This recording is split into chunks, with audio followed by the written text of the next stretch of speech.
ಆಕಸ್ಮಿಕವಾಗಿ ಹೊತ್ತಿಕೊಂಡ ಬೆಂಕಿಯಿಂದ ಮನೆಯಲ್ಲಿದ್ದ ವಸ್ತುಗಳು ಸಂಪೂರ್ಣವಾಗಿ ಬೆಂಕಿಗೆ ಆಹುತಿಯಾಗಿರುವ ಘಟನೆ ತುಮಕೂರು ಜಿಲ್ಲೆ ತುರುವೇಕೆರೆ ಪಟ್ಟಣದಲ್ಲಿ ಜರುಗಿದೆ.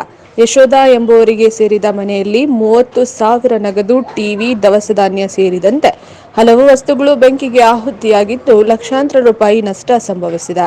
ಸರ್ 10:30 11 ಆಯಿತು ಸರ್. ಫಸ್ಟ್ ನಾನು ಚಿಕ್ಕ ಮಗಳು ನೋಡಿದ್ದು, ಆಮೇಲೆ ನೋಡಿ ಬಂದು ನನಗೆ ಬೇರೆ ಯಾರೋ ಬಂದು ಹೇಳಿದ್ರು, ವ್ಯಾಪಾರ ಮಾಡ್ಕೊಂಡು ನಿಂತಿದ್ದೆ, ಬೇರೆ ಬಂದು ಮನೆಗೆ ಬೆಂಕಿ ಬಿದ್ದಿತ್ತು ನೋಡಿ. ಆಗ ನಾನು ಬಂದಾಗ ತುಂಬಾ ಆಕರ್ಷವಾಯಿತು ಬೆಂಕಿ. ಒಳಗೆ ಹೋಗೋಕೆ ಸಾಧ್ಯನೇ ಆಗಲಿಲ್ಲ. ನಮ್ಮದೆಲ್ಲ ಪೂರ್ತಿ ಏನು ಇಲ್ದಂಗೆ ಆಗಿತ್ತು.